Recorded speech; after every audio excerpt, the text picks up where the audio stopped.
Why is it so important to educate Roma and non-Roma about the Roma and Sinti genocide? It's very, very, very important because we do not learn about this in school. Like when I am meeting.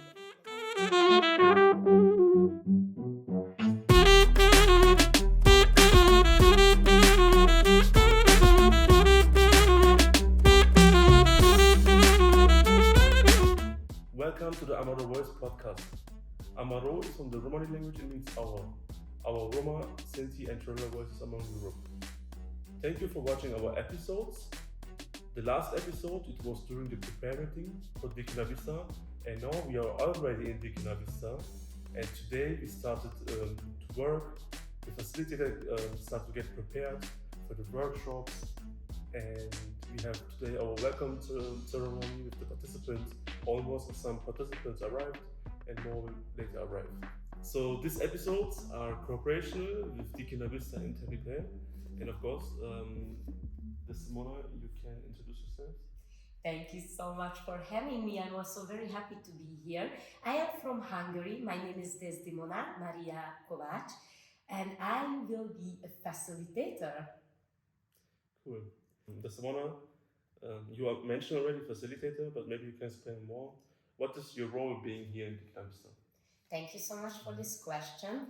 It's very exciting for me, and I would say that my role as a facilitator at Bister is to gather all the knowledge that the participants do have already on Roma history, heritage, and remembrance.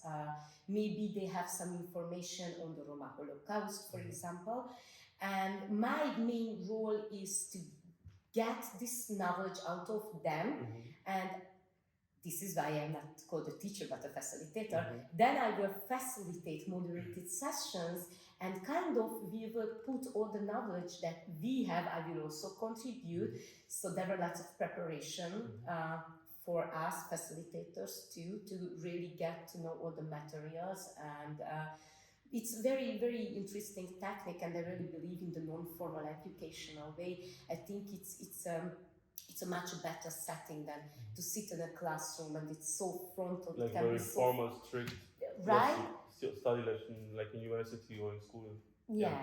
So this is not like that. Like it's more like we're sitting in a circle. We are working around different topics, hard, heavy topics, like topics that can be very hard to handle, all the more when it is connected to your history. Yeah. So I think a facilitator here also needs to be sensitive, like knowing all the knowledge, like having all the materials, moderating, it's very important, but I think sensitivity is also important. And also the good thing is you will not do this alone, you will have your co-facilitator, so this is, I think, good. And I have a wonderful co-facilitator, so you are excited. I am. Yeah. So, we had the prepare meeting in May. You got prepared from the educational advisor, and before the prepare meeting, there was application. So, what was your motivation being facilitator this year in Dikh? Well, I was, oh my gosh, like right before May, I was so overly excited because I went to the Roma Youth Week. I think Roma Youth Together was like the title, but it was like an event in April at Strasbourg. And I was also facilitating my Roma Heroes social media campaign workshop there. And well, I just really started to like the community a lot, and the youngsters were so smart. I learned so much from them. So this is the thing that I like about facilitator and being facilitator, like, because it's not just like a one-way trip. It's a two-way trip for the group, for me. And I loved this experience. And people were telling me that, hey, I will go to that Arabistan. Will you come? Like, I was there already before. It was so good. And I was like, what the heck is that? So then people explained, and I was so eager to apply and be here. And it happened. I remember, because in April in Strasbourg, so there we met each other. So it was funny because I was, during the week, there was like two seminars, two workshops, and I was as the only Roma in one training for trainers about hate speech online with the Council of Europe, and you had this what you explained. So there was also some people who was from Dikh or who are from Dikh. And I thought from the beginning that you were with us. This is what I wanted to explain. So because then I remember you said you want to talk to me. You said something because you think I was part of the group, and I said no. And I said, oh, okay. And I said, yeah, but I'm Roma, but I'm not a part of this session. And I remember Irina and we talked with you, told you about Dikh, and I think was the first time when you heard about Dikh, right? It is, and I think it's also thanks to you guys around the time, because you had such a nice introduction. Like you have explained to me the importance and also how much fun it is actually to be together with so many young people. And we are all Romas, we are all together learning from each other. That's true. It is such a huge experience, and I'm very happy that I went up to you guys. So I really thought that you were with us. Like I have to be honest. So I think this should work like this. You know, why is it so important to educate Roma and non-Roma about the Roma and Sinti genocide, Romani history, and anti-Gypsyism during this event? That's a very good question, actually. Like the whole question of the event, right? Like why should we cover these exact topics when we get together? And I think it's, in my personal point of view, it's like very, very, very important, because we do not learn about this in school. Like when I am meeting, like we have people from 27 nations, right? So when I meet with these youngsters, with my fellow Roma youngsters, then of course we have some kind of knowledge about genocide, about Holocaust, about Proraimus, about Roma Holocaust remembrance, but I don't really think that we actually see lots of Roma Holocaust remembrance sites in our cities. There are no streets named after our heroes of the Second World War, and there were lots of Roma people actively fighting, like in guerrilla style also, and in the concentration camps also. So we are active part of the history. We always have been active part of the European history, but when it comes to studying the most important historical facts in school, I think that genocide, all in all, kind of a bit out of the box. Like I don't think that we are introduced to the Holocaust as much as we should be introduced to. At least that's my personal experience from school, from my domestic national level. And the other thing, because you also said hate speech, right? So I think I have to take it apart, because one thing is the genocide and the other thing is the hate speech. It is connected because one cannot go without the other, right? So at some point, if I'm free to talk in a way where I create collective enemies for people within my nation, then it will lead at some point, it will lead to some kind of aggression within the community. So it will have a place, kind of. So it can lead to abuse and to genocide. So this is why it's connected. And I think with the far right political structure that we do have now within the European Parliament, there's not one Roma EP now.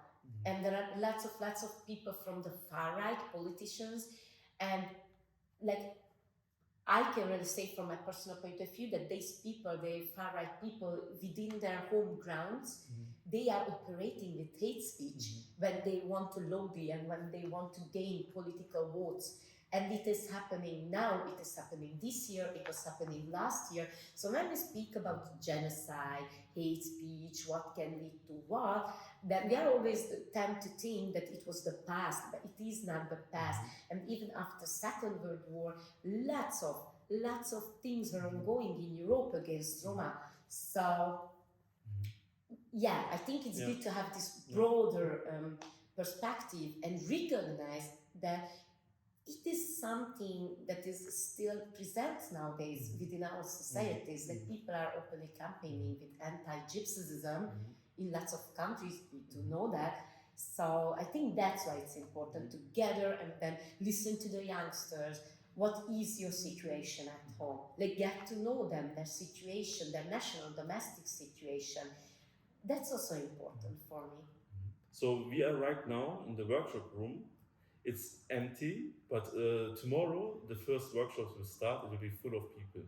So if you want to support us, you can of course subscribe to the YouTube channel, make a like, make a comment. If you're listening on Spotify, Apple Podcasts, Google Podcasts, also give us 5 stars to push the algorithm and follow us on Spotify. So being facilitator means also to prepare a lot. How was your preparation going? It was so much fun. So first of all, like, there was this application process. Then I got to learn, like, I got to know that I'm gonna come. Okay, wow, exciting. That I was like, oh my gosh, super anxious. Like, do I have this knowledge? What do I have to do? What is facilitating? How I'm gonna do this? With who? So in May we came to Poland, and it was wonderful to spend few days together with the fellow facilitator team to really get to know each other. It was a bit of a community building, and learning about all the exercises that we're gonna do as participants. And I think that's very important to have this exercise when you are participating in the exact thing that you're gonna lead. So you know both roles, how it is to go with the flow and how it is to put that information out and lead the whole group, to have these moderated sessions. So we did that in May in person. And after that, with my co-facilitator, friend now, because she's so great, we were preparing online a lot. So that was a huge load. Yes.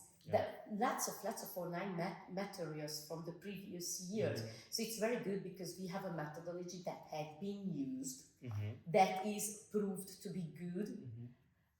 People were already giving lots of feedback on these methodologies, workshops, exercises, which means it is something that is already a good thing ongoing, right? So that is the reason why we also have lots of materials to turn to when we want to have an icebreaker game, like when we want to plan how we're gonna have the session on, for example, Roma history, during Second World War. We have lots of materials for that. We were experiencing this as a participant, and now we're gonna lead. So I think the main gift of this project, let's say, is that from participant you can become a facilitator if you are interested, because after experiencing it you can apply, and then you can also try out yourself in this role. So it is also teaching the participants in another way.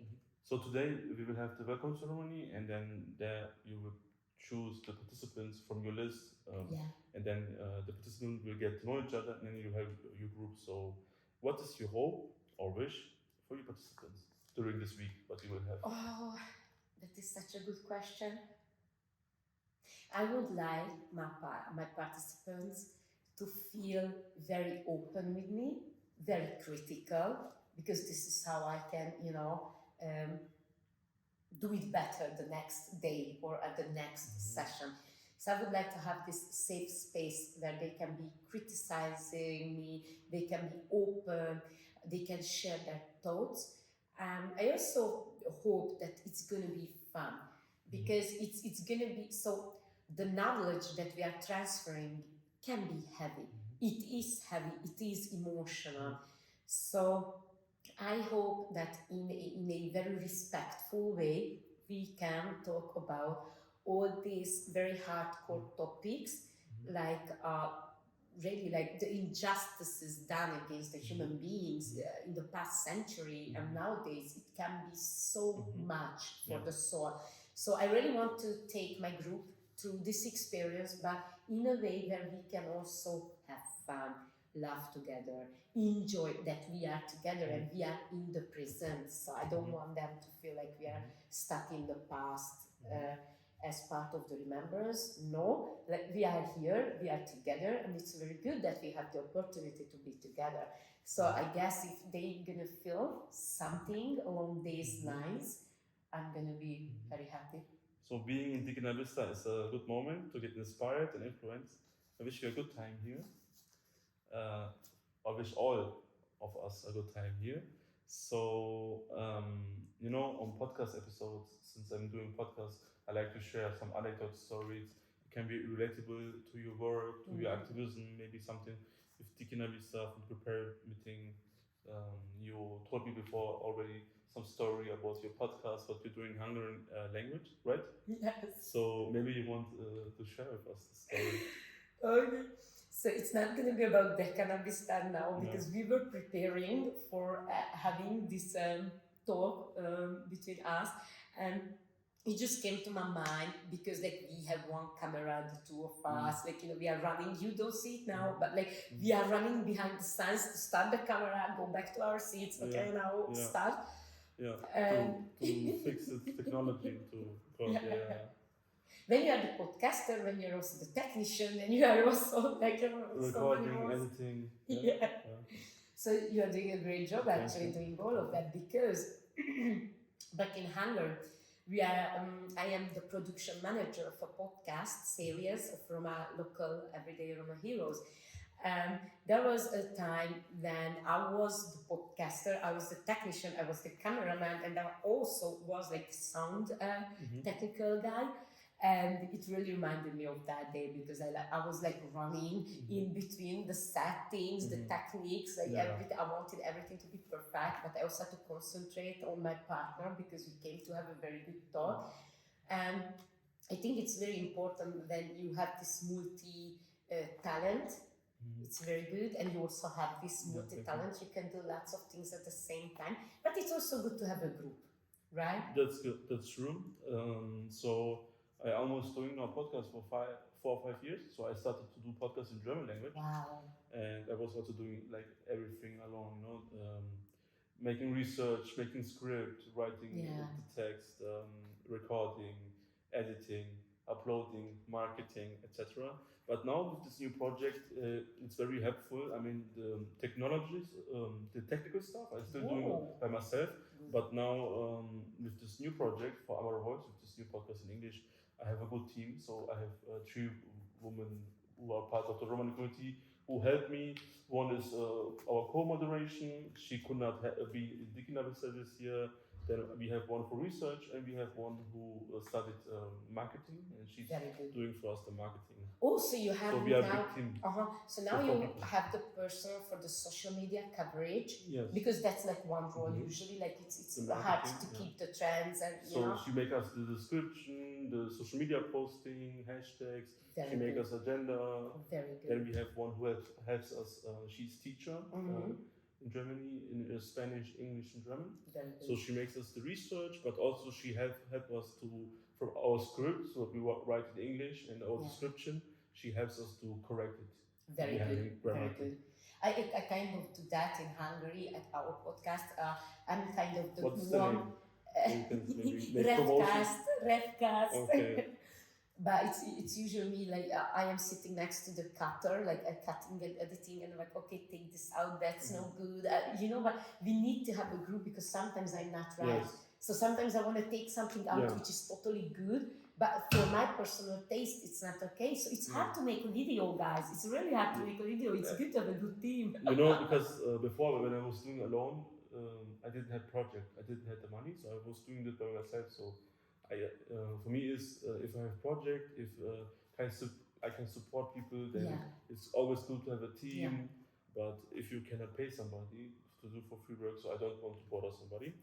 It's so strange that you're saying this because I agree with this. Like we did the same, and I do the same, and it is a principle of mine. So, for example, we went to the International Theatre Festival in July, and only with Independent Theatre Hungary, which is a Roma-led interethnical theatre in Hungary, and only our participants got paid because we said that sorry, but we are not teaching youngsters, Roma youngsters, to go and work for free. Like time is money, and they are putting great effort into it, then they should get paid. And I understand that in lots of Erasmus projects and etc. there is no payment, but I think it's also a problem of access and lack of consideration. Like in this way, only a amount of people can reach that level that they can say, okay, I am going here or there for 3 weeks, and I can afford to not get a payment, and I'm doing it voluntarily. But that's not affordable to 2/3 of the population. And I mean, thanks to the EVZ Foundation, we have this project for 2 years, so we can work professionally with equipment, we can pay everybody fair. It's not so much money, but we can pay everybody fair, everybody the same. And this is why it is so good, because it shows on the quality. When you have the right professionals with the right mindset, and they are not like underpaid or okay, it can always be more the money. It could be more. It's all for us like extra work, because they have also their work. So thank you for being our guest on Amaro Voice for this Dikh special edition. Do you have any last words? My last words is that you should subscribe. You should subscribe, I like this channel, so I'm very happy that I could be here, and I hope that I can become a star. So I mentioned already YouTube and Spotify and on all the podcast platforms, but I forgot the social media. So also Amaro Voice you can follow on Instagram and TikTok, and also you should follow Dikh and Ternype on Instagram and Facebook. So these episodes will be after Dikh online, but you can still watch all the videos and photos. But the media team, because I'm here also part of the media team, what we created during the event Dikh. Thanks for watching or listening. Ciao and Devesa.